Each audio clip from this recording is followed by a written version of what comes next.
Dears എല്ലാവർക്കും പുതിയൊരു വീഡിയോയിലേക്ക് വീണ്ടും സ്വാഗതം. ഇന്ന് നല്ലൊരു പുഡിങ്ങിൻ്റെ റെസിപ്പിയാണ് തയ്യാറാക്കി കാണിക്കുന്നത്. അധികം ചിലവൊന്നും ഇല്ലാത്തൊരു പുഡിങ്ങാണ് കേട്ടോ. ഇത് ഉണ്ടാക്കിയെടുക്കാനായിട്ട് നമുക്ക് കസ്റ്റാർഡ് പൗഡർ, മിൽക്ക് മേഡ് അതിൻ്റെ ഒന്നും ആവശ്യമൊന്നുമില്ല. അപ്പോൾ നമുക്കിത് എങ്ങനെയാണ് തയ്യാറാക്കിയെടുക്കാമെന്ന് നമുക്ക് നോക്കാം. ഈ ഒരു പുഡിങ് ഉണ്ടാക്കിയെടുക്കാനായിട്ട് ഞാനിവിടെ കുറച്ച് ബ്രെഡ് എടുത്തിട്ടുണ്ട്. ഇനി ഒരു ബ്രെഡിൻ്റെ സൈഡൊക്കെ ഒന്ന് കട്ട് ചെയ്ത് മാറ്റിന് ശേഷം ഇതുപോലെ രണ്ടാക്കിയിട്ടൊന്ന് കട്ട് ചെയ്തിട്ട് കൂടെ വെക്കണം കേട്ടോ. ഇതുപോലെ ആക്കിയിട്ട് ഒന്ന് മാറ്റി വയ്ക്കാം. ഇനി ഞാനിവിടെ ഒരു പാത്രത്തിലോട്ട് 1.5 കപ്പ് പാലാണ് ഒഴിച്ചു കൊടുക്കേണ്ടത്. പാലെടുക്കുമ്പോൾ വെള്ളമൊന്നും ചേർക്കാത്ത പാൽ വേണം എടുക്കാനായിട്ട്.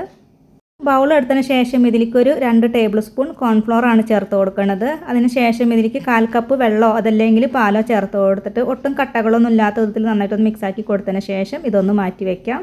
നമ്മൾ നേരത്തെ എടുത്ത് വെച്ചിട്ടുണ്ടായിരുന്ന പാലൊന്ന് തിളപ്പിച്ചെടുക്കാം കേട്ടോ. ഞാനിപ്പോൾ ഇത് അടുപ്പത്ത് വെച്ച് കൊടുത്തിട്ടുണ്ട്. നന്നായിട്ട് ഇതൊന്ന് ഇളക്കി കൊടുത്തതിന് ശേഷം പാലൊന്ന് തിളപ്പിച്ചെടുക്കാം. പാലൊക്കെ നന്നായിട്ട് വെന്ത് വരണം കേട്ടോ. അപ്പോൾ അതേ പാലൊക്കെ നല്ലോണം തന്നെ തിളച്ച് വന്നിട്ടുണ്ട്. ഇതിലേക്ക് നമുക്ക് പഞ്ചസാരയാണ് ചേർത്ത് കൊടുക്കേണ്ടത്. ഞാനിവിടെ 3 ടേബിൾ സ്പൂൺ അളവിലാണ് പഞ്ചസാര ചേർക്കുന്നത്. നിങ്ങൾക്ക് കൂടുതൽ മധുരം വേണമെന്നുണ്ടെങ്കിൽ പഞ്ചസാര കൂട്ടിയെടുക്കാം കേട്ടോ. അത് അത്യാവശ്യം നല്ല മധുരമൊക്കെ ഉണ്ട് കേട്ടോ. പഞ്ചസാരയൊക്കെ ചേർത്തിട്ട് നല്ലോണം മിക്സാക്കി കൊടുത്തതിന് ശേഷം പിന്നെ ഇതിലേക്ക് നമുക്ക് നേരത്തെ റെഡിയാക്കി വെച്ചിട്ടുണ്ടായിരുന്ന ആ ഒരു കോൺഫ്ലോറിൻ്റെ മിക്സ് ഉണ്ടല്ലോ, അത് കൂടെ ഒഴിച്ച് കൊടുക്കാം. കോൺഫ്ലോറിൻ്റെ മിക്സ് ചേർത്ത് കൊടുത്ത് കഴിഞ്ഞാൽ പിന്നെ അത് കൈയെടുക്കാണ്ട് ഇളക്കി കൊടുക്കണം കേട്ടോ. നന്നായിട്ട് ഇളക്കി കൊടുത്തിട്ട് ഇതൊന്ന് വേവിച്ചെടുക്കുക. കോൺഫ്ലോറൊക്കെ നന്നായിട്ട് വെന്ത് കിട്ടണം കേട്ടോ. അപ്പോൾ കുറച്ച് കഴിയുമ്പോഴേക്കും ഇതുപോലെ ഇത് നല്ലോണം തന്നെ തിക്കായിട്ടൊക്കെ വന്നിട്ടുണ്ടാവും. ഇതിപ്പോൾ നല്ലോണം തന്നെ തിക്കായിട്ട് കിട്ടിയിട്ടുണ്ട്. ഇനി ഫ്ലെയിം ഓഫ് ആക്കാം. നമുക്ക് ഏതെങ്കിലും ഇഷ്ടമുള്ള നട്ട്സ് ഒന്ന് പൊടിച്ച് ചേർത്ത് കൊടുക്കാം കേട്ടോ. ഞാനിപ്പോൾ ഇവിടെ ബദാം പരിപ്പാണ് പൊടിച്ച് ചേർത്തിട്ടുള്ളത്. ഒരു 10 ബദാം പരിപ്പ് ഒന്ന് പൊടിച്ചിട്ട് ഇതിൽ ഇട്ട് കൊടുത്തിട്ടുണ്ട്. അപ്പോൾ ഇതിന് പകരമായിട്ട് അണ്ടിപ്പരിപ്പോ അതല്ലെങ്കിൽ നിലക്കടല പൊടിച്ചിട്ട് ചേർത്ത് കൊടുത്താലും മതി. ഇനി ഇതെല്ലാം കൂടെ ഒന്ന് മിക്സ് ചെയ്തിട്ട് എടുക്കാം. അപ്പോൾ നല്ലോണം തന്നെ മിക്സ് ചെയ്തിട്ട് എടുത്തിട്ടുണ്ട്. ഇനി ഇതൊന്ന് മാറ്റി വയ്ക്കാം കേട്ടോ. ഇതൊന്ന് മാറ്റി വെച്ചതിന് ശേഷം വേറൊരു പാത്രം അടുപ്പത്ത് വയ്ക്കാം. ഞാൻ 1.5 കപ്പ് പാലാണ് ചേർത്ത് കൊടുക്കുന്നത്. ഞാൻ നേരത്തെ പറഞ്ഞതുപോലെ പാൽ ഒഴിച്ച് കൊടുക്കുമ്പോൾ വെള്ളമൊന്നും ചേർക്കാണ്ടുള്ള പാല് വേണം കേട്ടോ ഒഴിച്ച് കൊടുക്കാനായിട്ട്. അതിന് ശേഷം ഇതൊന്ന് തിളപ്പിച്ചെടുക്കാം. ഇതിലേക്കൊരു 1/4 ടീസ്പൂൺ ഏലക്ക പൊടിച്ചതാണ് ചേർത്ത് കൊടുക്കുന്നത്. എന്നിട്ട് ഇതിലേക്ക് ഒരു 4 ടേബിൾ സ്പൂൺ പഞ്ചസാര കൂടെ ചേർത്ത് കൊടുക്കാം കേട്ടോ. അപ്പോൾ പഞ്ചസാരയുടെ അളവൊക്കെ നിങ്ങളുടെ മധുരത്തിനൊക്കെ അനുസരിച്ചിട്ടൊക്കെ എടുക്കാം. ഇത് അത്യാവശ്യം നല്ല മധുരമൊക്കെ ഉണ്ട് കേട്ടോ. ഇനി ഇതൊന്ന് ഇളക്കി കൊടുത്തിട്ട് ഇതൊന്ന് തിളപ്പിച്ചെടുക്കാം. ഇനി നമുക്കൊരു പാലിലേക്ക് കുറച്ച് പാൽപ്പൊടി കൂടെ മിക്സ് ചെയ്തിട്ട് ചേർത്ത് കൊടുക്കണം കേട്ടോ. അപ്പോൾ ഞാനിവിടെ 10 രൂപയുടെ ഒരു പാക്കറ്റ് പാൽപ്പൊടി എടുത്തിട്ടുണ്ട്. അതൊന്ന് കട്ട് ചെയ്തിട്ട് ഒരു ബൗളിലേക്ക് ഇട്ട് കൊടുക്കുകയാണ്. അതിനുശേഷം ഇതിലേക്ക് കുറച്ച് വെള്ളമോ അതല്ലെങ്കിൽ പാലോ ചേർത്തിട്ട് നന്നായിട്ടൊന്ന് മിക്സാക്കി കൊടുക്കാം കേട്ടോ. അതിനുശേഷം തിളച്ചുകൊണ്ടിരിക്കുന്ന ആ ഒരു പാലിലേക്ക് ഇതൊന്ന് ഒഴിച്ച് കൊടുക്കുക. എന്നിട്ട് നന്നായിട്ടൊന്ന് മിക്സാക്കി കൊടുത്തിട്ട് കുറച്ച് നേരം കൂടെ ഒന്ന് തിളപ്പിച്ചെടുക്കാം കേട്ടോ. പാൽ ചെറുതായിട്ടൊന്ന് വറ്റി വരണം. അപ്പോൾ പാല് നല്ലോണം തന്നെ തിളച്ചിട്ട് ചെറുതായിട്ടൊന്ന് തിക്കായിട്ടൊക്കെ വന്നിട്ടുണ്ട് കേട്ടോ. ഇനി ഫ്ലെയിം ഓഫ് ആക്കാം. അതിനുശേഷം ചൂടോടെ തന്നെ നമ്മൾ ഏത് പാത്രത്തിലാണോ ഈ പുഡിങ് സെറ്റ് ചെയ്യാനായിട്ട് പോകുന്നത് ആ ഒരു പാത്രത്തിലേക്ക് ഈ ഒരു പാലിൻ്റെ മിക്സ് കുറച്ചൊന്ന് വെച്ച് കൊടുക്കാം. അതിനുശേഷം കട്ട് ചെയ്ത് വെച്ചിട്ടുള്ള ബ്രെഡ് വെച്ച് കൊടുക്കാം കേട്ടോ. ഇതുപോലെ ഒന്ന് വെച്ച് കൊടുക്കാം.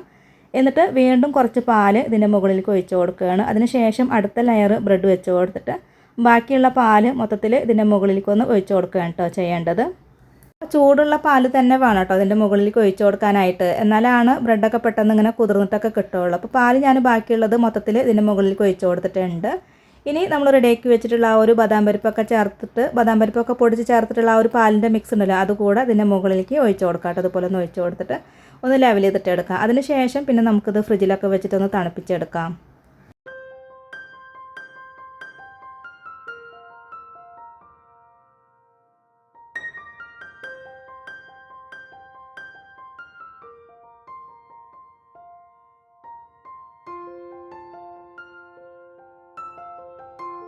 ഞാനിവിടെ നല്ലോണം തന്നെ തണുപ്പിച്ചെടുത്തിട്ടുണ്ട്. അപ്പോൾ പെട്ടെന്നൊന്ന് തണുത്ത് കിട്ടാനായിട്ട് ഞാനിത് ഫ്രീസറിലാണ് വെച്ചിട്ടുണ്ടായിരുന്നത്. ഒരു അരമണിക്കൂറൊക്കെ വെച്ചപ്പോഴേ ഈ ഒരു പരുവത്തിലായി കിട്ടിയിട്ടുണ്ട്. ഇതിപ്പോൾ തൊടുമ്പോൾ കൈ ഒട്ടിപ്പിടിക്കുക സ്പൂണും അങ്ങനെ ഒട്ടിപ്പിടിക്കുകയൊന്നും ചെയ്യില്ല കേട്ടോ. ഇനി ഇതിൻ്റെ മുകളിൽ അവസാനമായിട്ട് കുറച്ച് ബദാം പരിപ്പ് കൂടെ കട്ട് ചെയ്തിട്ട് ചേർത്ത് കൊടുക്കുന്നുണ്ട്. എന്നിട്ട് കുറച്ച് ടൂട്ടി ഫ്രൂട്ടി കൂടെ ഇട്ട് കൊടുക്കുന്നുണ്ട് കേട്ടോ. അപ്പോൾ ടൂട്ടി ഫ്രൂട്ടി ചേർക്കണം നിർബന്ധമൊന്നുമില്ല കേട്ടോ. ഞാനിപ്പോൾ ഫോട്ടോ ഒക്കെ എടുക്കുമ്പോൾ നല്ല ഭംഗിയൊക്കെ കിട്ടാനായിട്ടാണ് ഇത് ചേർത്ത് കൊടുത്തിട്ടുള്ളത്. ഇത് കട്ട് ചെയ്തിട്ട് കഴിക്കാം കേട്ടോ. അപ്പോൾ ഇത്രയേ ഉള്ളൂ. വളരെ ഈസി ആയിട്ട് ഉണ്ടാക്കിയെടുക്കാൻ പറ്റിയിട്ടുള്ള നല്ലൊരു പുഡിങ്ങാണ്. ഇത് ഉണ്ടാക്കിയെടുക്കാനായിട്ട് നമുക്ക് അധികം ചേരുവകളും വേണ്ട. അപ്പോൾ ഈ ഒരു പെരുന്നാളിന് എല്ലാവരും ഒന്ന് ട്രൈ ചെയ്ത് നോക്കണം. ഇന്നത്തെ ഒരു വീഡിയോ എല്ലാവർക്കും ഇഷ്ടമായിട്ടുണ്ട് എന്ന് കരുതുന്നു. ഇതുവരെ വീഡിയോ കണ്ട് സപ്പോർട്ട് ചെയ്ത എല്ലാവർക്കും ഒരുപാട് നന്ദി. ആദ്യമായിട്ടാണ് നമ്മുടെ ചാനൽ കാണുന്നതെങ്കിലും സബ്സ്ക്രൈബ് ചെയ്യണം. പിന്നെ ലൈക്ക് ചെയ്യാനും ഷെയർ ചെയ്യാനും ഹൈപ്പ് ചെയ്യാനൊന്നും മറക്കരുത്. അപ്പോൾ ഇനി അടുത്ത നല്ലൊരു റെസിപ്പി വീഡിയോ ആയിട്ട് വീണ്ടും കാണാം.